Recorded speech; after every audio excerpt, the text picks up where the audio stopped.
Good morning, Algebra 1B. Today we're looking at problem set 72, and we have two topics in this lesson. One is dealing with some more factoring, and we're going to look at something called factors that are sums.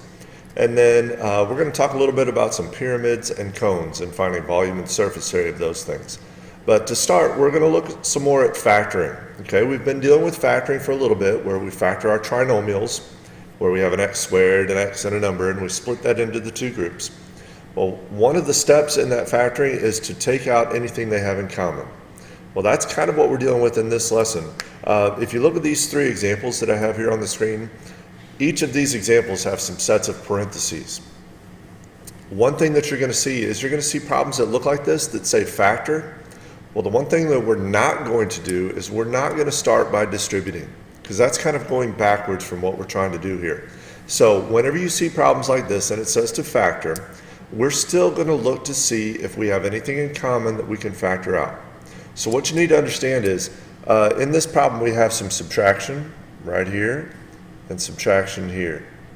Okay, those subtraction signs split this up into three terms. This is all one term, this is one term, this is one term. So when I look at those as separate terms, I need to look to see, do those three terms have anything in common? Well, one big hint is when you see those groups of parentheses are those groups of parentheses all the same?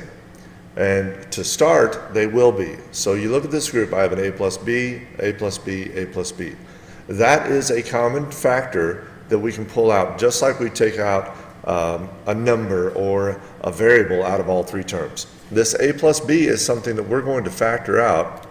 Now, it's extremely important that that is in parentheses, and then in parentheses you show what's left. So if I pull a plus b out of the first one, I'm left with an x squared minus, in the second term, move a plus b out, that leaves an x, minus, in the last term I move out a plus b, I have a 6. Okay, now just like before, when we factor out that common factor, it doesn't disappear. It is still there out front in parentheses. And then this second part, we're going to try to split it up some more, just like we've been doing. So to get x squared, I have an x and an x. My signs follows the same pattern. The last term is negative, so I need a plus and a minus. And then I need two numbers that multiply to be 6, and since the signs are opposite, they subtract to be 1. Well, I got two choices, 1 times 6 or 2 times 3. The pair that subtracts to be 1 is 2 and 3. To make this subtract to be a negative 1, I need the bigger number to be negative. So my 3 is negative, 2 is positive. Okay, so all of this is my factored answer. I need all of that together. Again, that a plus b that we factored out, that has to be in parentheses in front, and then all the other parts are also in parentheses. Okay, so let's look at the second problem. Over here, again, the plus sign separates it into three terms. So out of those three terms, do they have anything in common? Well, you look at the groups of parentheses. There's an x plus y, x plus y, x plus y. That is our common factor. So move that out front first. And now I look at what's left. I take out x plus y out of the first part, I have an x squared. Move out x plus y, I'm left with a 9x. And in the last one, I'm left with 20. Okay? Now we split it up from here. I still have x plus y in front in parentheses. Split up the rest. Okay, x squared is x and x. All signs are positive, so I have a plus and a plus. And now two numbers that multiply to be 20. I have some choices. 1 times 20, 2 times 10, or 4 and 5. The pair that adds up to be 9 is 4 and 5. Since the signs are the same, they can go either spot.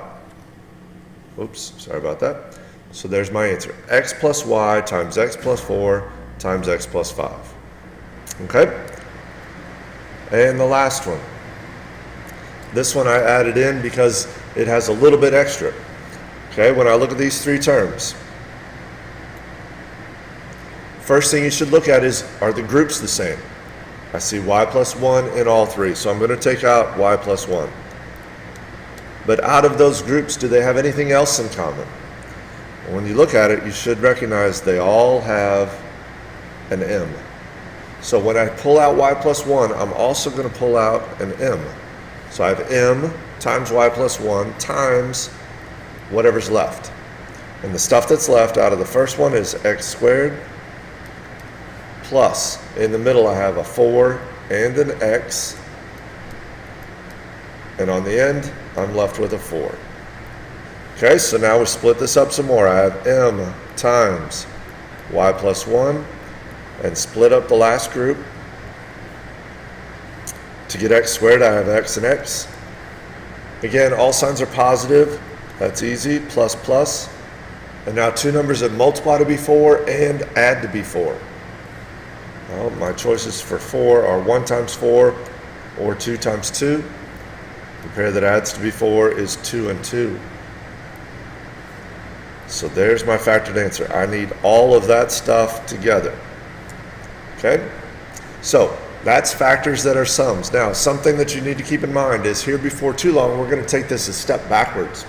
And, excuse me, it's called factoring by grouping. And what we're going to do on that is split up the problem into little groups, take out what's in common out of the little groups, which leads us to the steps that we have here, where we have the little sets of parentheses all in common and factor from there. But that's coming up here in a few lessons. Okay, so we'll touch on that whenever we get there. All right, second topic in this lesson is pyramids and cones. Okay, pyramids and cones are very similar in that they have some base. A pyramid will have a base that is a polygon. It might be a square or a rectangle, even a triangle, or any size polygon, which means the sides are little segments. Okay, and then those sides, the sides of the pyramid, all come up to one point. And our lateral faces, the sides of the pyramid, these things here, will be triangles. Okay, so the sides of the pyramid are all made up of triangles. Now, a cone is a little bit different. The base will have some sort of curve to it. Most of the time, the base is a circle, but sometimes it might be an oval, or it might be a rectangle with a circle or a half circle attached to the end. But it has somewhere on the base is a curve. Okay, then the sides of this pyramid, or of a cone, I'm sorry, still come up to a point, but instead of having separate faces like the pyramid does, a lot of times a cone is just one smooth surface. Okay, now for either one, the volume of the pyramid or a cone, you can see the equation here. It is 1/3 area of the base times the height.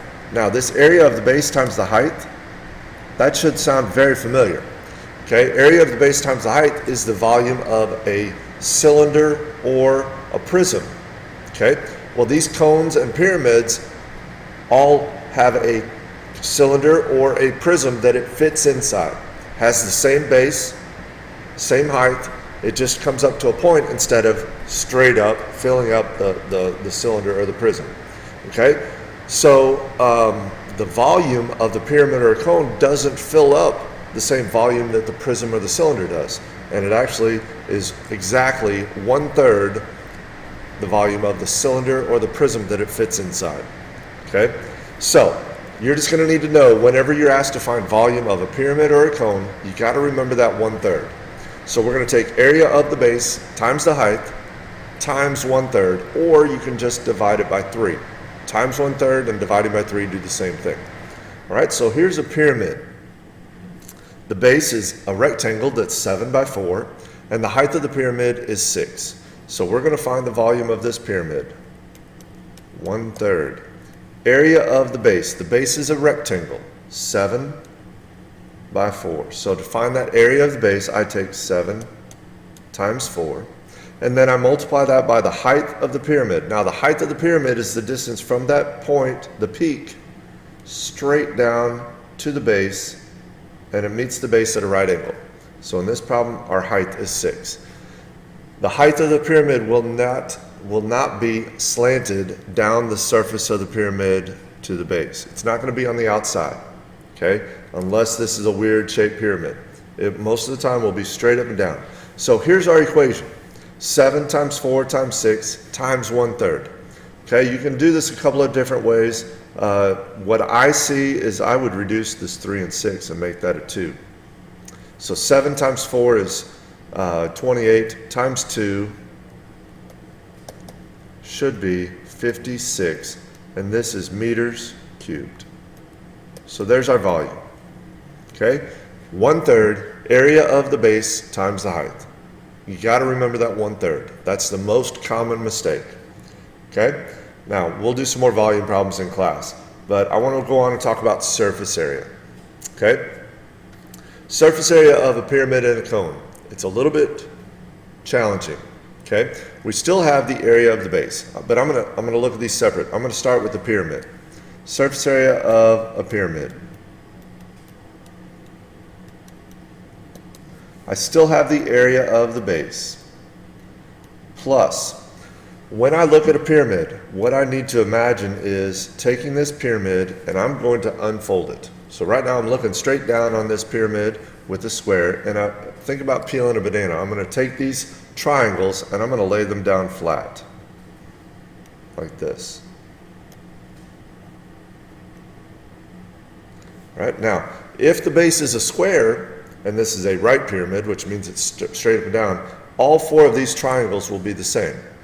If your base is a rectangle, then the triangles won't all be equal. Some of them will be, but not all of them. Okay? Now, we're going to need the area of the base, which is 8 by 8 in the middle, and then we need to find the area of the triangles. To find the area of the triangles, I need to know the base, and I need to know the height of this triangle. Well, that is something called slant height. When it goes from the peak down the surface of the pyramid to the base, like this dotted line, this 5 meters here, down the surface of the pyramid, perpendicular to the base. That is the height of this triangle here. Okay, so to find the area of this little triangle, I need base times height divided by 2. So 8 times 5 divided by 2, that's 40 divided by 2 is 20. So what that tells me is the area of this triangle is 20, which means the area of all 4 of them are 20. So I have 4 triangles times their area of 20. Okay, the area of the base is 8 by 8. So, work this out. Area of the base is 64, plus the area of all triangles is 80. I add those together, that's 144. So, surface area is 144 meters squared. All right, now, surface area of a cone is a little bit different. We still have the area of the base.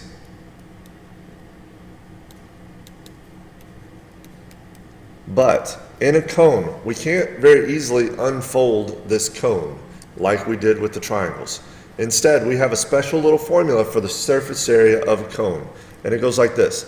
It's pi times the radius times L, which is slant height. Again, that's the distance from the peak down the surface of the cone to the base. Okay, that's slant height. So for this cone, my area of the base is a circle, so pi r squared plus our pi r L. Now for these problems, if you want, you can leave pi as pi. Our radius is 3 squared. So pi, again, times our radius 3. And our slant height in this problem, again, it's the height from the peak down the surface of the cone. So in this case, that is 5. The actual height of this cone is 4. I don't need that to find surface area. I want that slant height of 5. Be careful and make sure you use the correct one. So this is 3 squared is 9, so 9 pi plus 3 times 5 is 15 pi. If I add that together, that's 24 pi inches squared. Okay, I'm okay if you leave it like that. If you really want, you can multiply this out. Get my cheat sheet.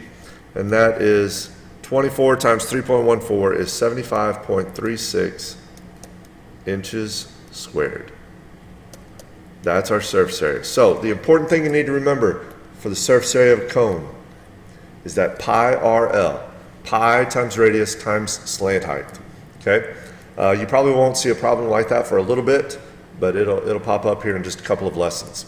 Okay, I think the one you have today is just a volume problem on lesson 72, but we need to touch on these other topics. Okay, so you have some practice problems on the back side. Let's work through those, see if we have any questions. Okay, this is lesson 72. Good luck.